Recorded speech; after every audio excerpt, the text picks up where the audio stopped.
Hi, this is Sripriya. Welcome to Sripriya's kitchen. இன்றைக்கி நம்ம பார்க்க போகிறது மாம்பழ நுங்கு கீர். இந்த ரெசிபி வந்து ரொம்ப ஈஸி. இப்போ வந்து இந்த நுங்கு சீசனில் நம்ம இதை குழந்தைங்களுக்கு இந்த சம்மர் ஹாலிடேஸில் பண்ணி கொடுத்தோன்னா ரொம்ப சந்தோஷமாக சாப்பிடுவாங்க. ஹெல்த்தி ஆப்ஷனும் கூட. அவங்க விதவிதமாக கேட்குறப்ப நம்ம வந்து வேறு ஸ்வீட்ஸ் பண்ணுறதுக்கு பதிலாக இந்த மாதிரி ஹெல்த்தியாகவும் நம்ம பண்ணி கொடுக்கலாம். ரொம்ப ஈஸியும் கூட பண்ணுறது. வாங்க எப்படி செய்கிறதுன்னு பார்க்கலாம். நொங்கு சீசன் ஆரம்பிச்சிடுச்சு. இந்த மாதிரி இளம் நொங்காக வாங்கிட்டு இந்த மாதிரி தோலை உரித்து எடுத்துடணும்.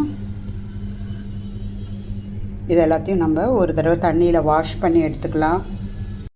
நம்ம நுங்கு கீர்லே ஒரு வேரியேஷன். இதை வந்து நம்ம நுங்கு கீர் வந்து இது milk, chilled milk, condensed milk, நொங்கு இந்த மாதிரி க்ரஷ் பண்ணி போட்டிருக்கோம்.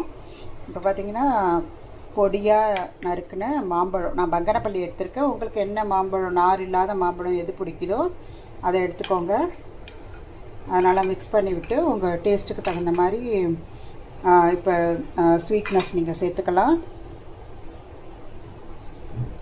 கண்டென்ஸ்டு மில்க்கு,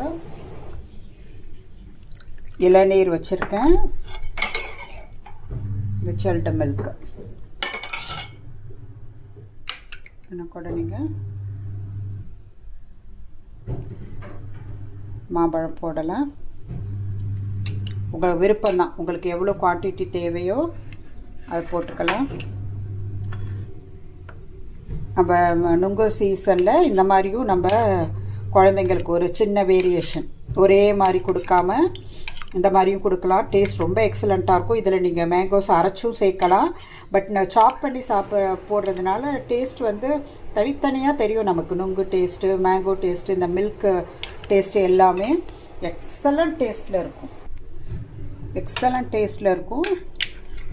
மேங்கோஸ் நமக்கு எவ்வளோ தேவையோ போட்டுக்கலாம். குழந்தைங்களுக்கு மேங்கோஸ், நுங்கு, கண்டென்ஸ் மில்க் போட்ட மில்க் எல்லாமே ரொம்ப பிடிக்கும். இதில் எசன்ஸோ இந்த ஆர்டிஃபிஷியல் ஏதோ எதுவுமே இல்லை. ரொம்ப ஹெல்த்தி ஆப்ஷன். டேஸ்ட்டும் எக்ஸலண்ட்டாக இருக்கும், ஃபில்லிங்காக இருக்கும். டயட் இருக்கவங்க இதை ஒரு கப் குடிச்சிட்டா போதும், பசிக்காது. டேஸ்ட்டும் எக்ஸலண்ட்டாக இருக்கும். மாம்பழ நுங்கு கீர் ரெடி. இந்த ரெசிபி உங்களுக்கு பிடிச்சிருந்துச்சுன்னா லைக் பண்ணுங்கள், ஷேர் பண்ணுங்கள் அண்ட் சப்ஸ்கிரைப் பண்ணுங்கள். நன்றி, வணக்கம்.